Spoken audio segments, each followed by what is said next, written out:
75 segundos. A última vez que perguntei à minha esposa quanto tempo ela ainda ficaria no banho, foi o que ela disse. Não demoraria pouco mais de 1 minuto, nem 1 minuto e pouco. Foram exatamente 75 segundos, porque minha esposa era uma pessoa muito precisa, pontual, na hora. Ela não estaria lá em 10 minutos, ela estaria lá em 8 minutos e meio.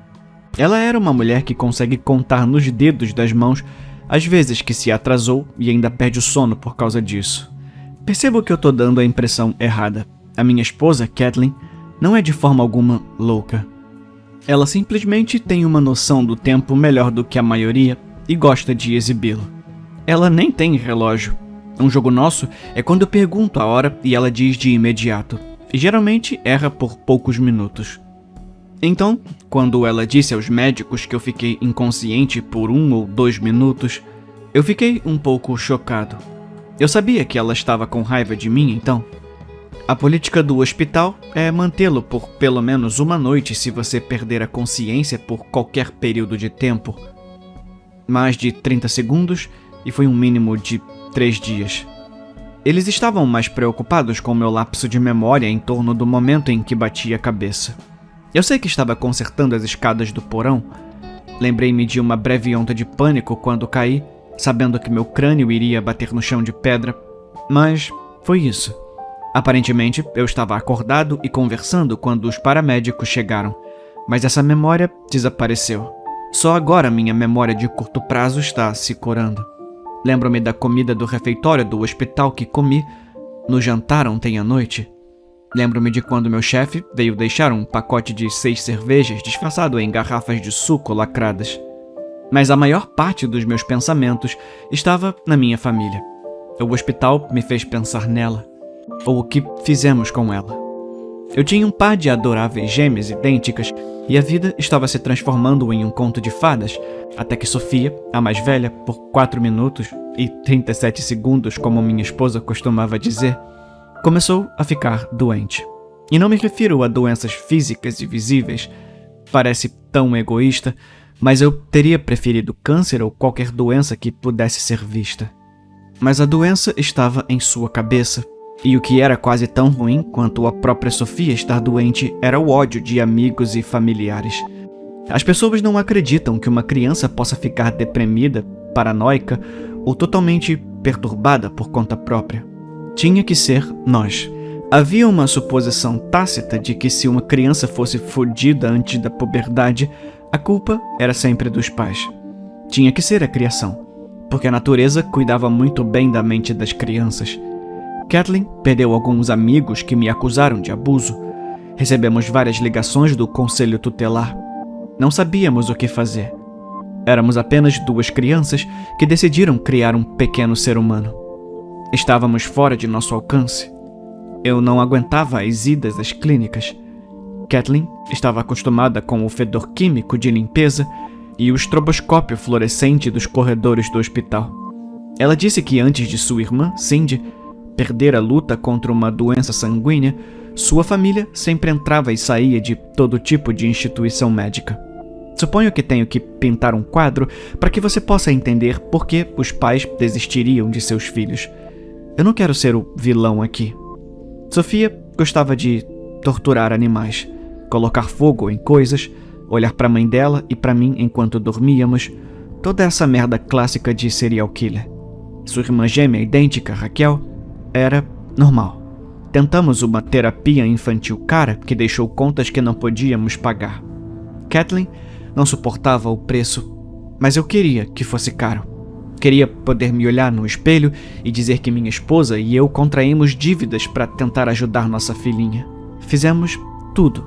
E quando nada funcionou, e Sofia matou o cachorro dos vizinhos usando uma armadilha com pregos, ela orgulhosamente nos disse que foi aperfeiçoada pelos Vietcongs e banida pela Convenção de Genebra, claro. Nós a mandamos embora. Eu sabia que isso iria acontecer. Chorou Kathleen no banco do passageiro depois que deixamos Sofia no centro de tratamento psiquiátrico para jovens adultos e crianças de Rainbow River. Um bocado de eufemismo para manicômio. Kathleen não pôde ser consolada. Ela continuou chorando enquanto minha mão balançava indefesa em seu ombro. Desde que eram bebês, no dia em que nasceram, eu sabia que seria sempre assim. Eu sabia que estaríamos aqui. Achei que ela estava apenas sendo dura consigo mesma. Nem pensei em perguntar como ela poderia saber. Não há nada que pudéssemos ter feito diferente, eu disse. Não é verdade. Ela escorreu o ranho e enxugou os olhos. Em primeiro lugar, a gente nunca deveria ter tido filhos. Essa é a parte que é pessoal. Uma parte que sei que a maioria dos pais omitiria. Mas quando chegamos em casa e eu estava 100 quilos mais leve, Sofia havia partido do que me dizia a respeito. Quando as pessoas perguntaram, eu tinha uma filha. Apenas uma. Agora, éramos uma família de 3 pessoas e até o nosso cartão de Natal sugeria isso. Éramos uma daquelas famílias com um segredo obscuro, um segredo que novos amigos nunca descobririam, por mais próximos que estivessem de nós. Muito embaraçoso para contar. Muito fácil simplesmente esquecer. É uma filha trancada. Depois de um tempo, eu realmente comecei a esquecê-la, já que Raquel e Sofia eram idênticas. Não foi difícil imaginar que eu tinha apenas uma filha. Não havia nenhum rosto que eu tivesse que esquecer. Se eu visse Sofia em meus sonhos, seria fácil mentir para mim mesmo e dizer que era Raquel. A única coisa que minha fantasia desmoronou foi quando Raquel perguntou sobre ela. Mas com o passar do tempo, ela perguntou cada vez menos. A vida era um conto de fadas novamente, embora com um toque um pouco mais sombrio no estilo Disney. Isso foi 2 anos antes de eu cair da escada, e para ser sincero, não tinha ido ver Sofia desde então. 3 dias depois, voltei do hospital e minha vida era a mesma de lá, só que com menos linóleo. Eu estava encostado na cama com as cortinas fechadas e as luzes apagadas. Kathleen e Raquel estavam bastante quietas desde que acordei naquela cama de hospital. Minhas meninas eram barulhentas, riam alto e talvez tinham vozes desagradáveis se você não as amasse. Mas os médicos recomendaram nada de ruídos altos, então fiquei preso neste mundo subjugado por mais algumas semanas. No primeiro dia em que Kathleen chegou, ela colocou minha bandeja de comida na mesinha de cabeceira. Eu sei que é contra o protocolo, querida, mas você pode, por favor, sei lá, me dar uma boa risada? Um grito, qualquer coisa. Apenas algo diferente do silêncio? Eu disse. Ela inclinou a cabeça, mas não sorriu. Você sabe que eu não posso fazer isso. Ela quase sussurrou. Você teve um sangramento no cérebro. Fiz uma pausa e gentilmente agarrei seu pulso. Ela não estava usando sua aliança de casamento. Onde está a sua aliança, amor? Ela retirou a mão do meu alcance e sorriu tristemente. O quê? Eu quase gritei quando ela caminhou em direção à porta. Kathleen, o que aconteceu quando eu caí? O que eu fiz? De repente, fui tomado pela culpa. Eu fiz algo horrível que não conseguia lembrar? Kathleen, eu chamei, mas ela não disse nada e fechou a porta do quarto suavemente atrás de si. De repente, eu fiquei com medo. Algo estava errado. Mesmo que ela não estivesse brava comigo, Kathleen ser capaz de ficar quieta facilmente fazia sentido. Ela era adulta e levaria a sério as ordens do médico, mas Raquel parecia fácil para Raquel também. Ela não precisava de nenhum lembrete para manter a voz baixa ou se comportar. Ela parecia, pela primeira vez na vida, perturbada. Assim como sua irmã. A noite era o único momento em que eu conseguia me movimentar. Quase qualquer quantidade de luz ainda fazia meu cérebro palpitar. Quando já havia escurecido, Kathleen ainda não tinha subido e imaginei que ela estivesse assistindo TV no porão para não me incomodar. Ou talvez ela estivesse me evitando. Eu não sabia. Eu fui para a cozinha preparar alguma comida. Kathleen também não estava colocando seu amor habitual em minhas refeições. Elas eram misturadas e jogadas às pressas. Eu pulei quando cheguei às escadas. Raquel estava parada no patamar, olhando para mim. Oi, querida. Eu engoli minha saliva nervosamente. Eu estava com medo de uma garotinha. A minha garotinha. Mas pensei que talvez estivesse certo, porque Ela não respondeu imediatamente. Raquel? Papai? Ela fez uma pausa. Acho que tem algo errado com a mamãe. Acendi a luz do corredor para ver melhor a minha filha. Quando Raquel era apenas uma criança, ela bateu o rosto no canto de uma mesa de centro. Foi um corte surpreendentemente feio que eu realmente esperava que deixasse uma cicatriz. Ser pai já é bastante difícil e eu queria algo diferente de estilos de cabelo para diferenciar minhas meninas, mas Raquel era tão jovem que se curou completamente. Ela e a irmã eram verdadeiramente idênticas. Por que você diz isso, meu amor? Ah, muitas coisas. Ela estava balançando os ombros agora. Ela disse que preciso ir trabalhar com ela amanhã. Isso fazia algum sentido. Raquel não tinha aula no dia seguinte. Eram reuniões de pais e professores e eu não conseguia cuidar dela sozinho. Meu bem, ela é a sua mãe, tá? Você tem que ouvi-la. Por que você não volta pra cama? Tá tarde. A gente fala sobre isso pela manhã. Raquel subiu o resto das escadas em direção ao seu quarto e eu dei um espaço embaraçosamente longo. Ela parou na porta e olhou para mim. Ela estava esperando que eu dissesse que a amava, com certeza. Mas eu apenas mordi a língua, olhando para ela, e ela não disse nada. Nem mesmo boa noite, e simplesmente fechou a porta.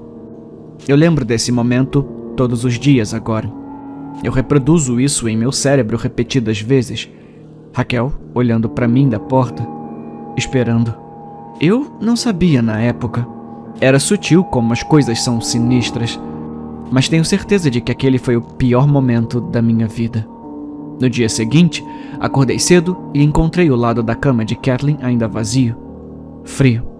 A roupa de cama nem sequer foi puxada para trás. Era um dia nublado, mas mesmo que houvesse sol e céu limpo, eu sabia que precisava sair da cama. Eu sabia que algo estava errado. Kathleen não era do tipo que dormia no sofá. Liguei para o centro de tratamento de Sofia e fui recebido com a cadência gentil de uma recepcionista que ouve pais em pânico dia após dia. Oi, pode parecer uma pergunta estranha, mas eu sou o pai de Sofia Davis. Eu tô me perguntando se ela tá bem, sabe? Ou se ela, de repente, tá agindo de forma diferente. Ela confirmou minha identidade e meu número e estalou a língua nos dentes. Só um segundo, senhor. Fiquei esperando com a música. Aquela música de elevador. Saxofones atrevidos era uma trilha sonora da minha vida desmoronando. Não seria John Williams, claro. Não é assim que a vida funciona. À medida que a realidade se desenrola cruelmente, ela gosta de fazer pequenas piadas como essa para rir junto com sua dor. Sua vida está desmoronando. Ouça esse riff de sax. Senhor, a sua filha está bem. Seu comportamento nas últimas semanas foi relatado como normal. Tem certeza que é ela? É que, sabe, ela tem uma irmã? Sim, temos certeza de que é a Sofia. Tá bom, obrigado. Eu disse rapidamente e desliguei. Saí e cambaleei até o quintal para ver se o carro de Kathleen havia sumido, mas algo chamou a minha atenção na grama. Era o telefone da minha esposa, frio e molhado. Ele estava sem bateria e entrei rapidamente para carregá-lo. Haveria algo lá que me diria o que estava acontecendo? Mensagens para sua melhor amiga, pesquisas do Google, mas não era nada disso. Quando liguei, ela tinha dezenas de chamadas e mensagens de texto perdidas, sem notificações. Consegui descobrir a data da notificação mais antiga. Os textos eram preocupantes. Um chefe irritado, seus amigos pensando que ela estava brava com eles, mas as mensagens de voz eram várias. Tudo de um centro psiquiátrico. Um Dr. Renner havia deixado mensagem de voz após mensagem de voz. Tirei o telefone do carregador e andei onde tinha espaço no quintal para ouvi-los. Eu soube então por que minha esposa foi profética sobre o destino de Sofia. Porque ela tinha tanta certeza, desde que nossas meninas nasceram, que Sofia iria acabar em um centro psiquiátrico. Deixei cair o telefone de volta na grama. A porta lateral da garagem estava entreaberta, mas eu já tinha uma noção do que havia dentro. Empurrei a porta e, deitada em um círculo de sangue seco, estava a minha esposa, a aliança de casamento brilhando em seu dedo. Pelas moscas e pelo fedor, eu sabia que ela estava morta há dias. Minha esposa estava aqui, morta. Isso significa que mandei Raquel com ela. Eu disse a ela para ouvir a própria mãe. Ignorei o instinto da minha filha e nem sequer lhe disse boa noite. Eu matei a minha menina com essas palavras.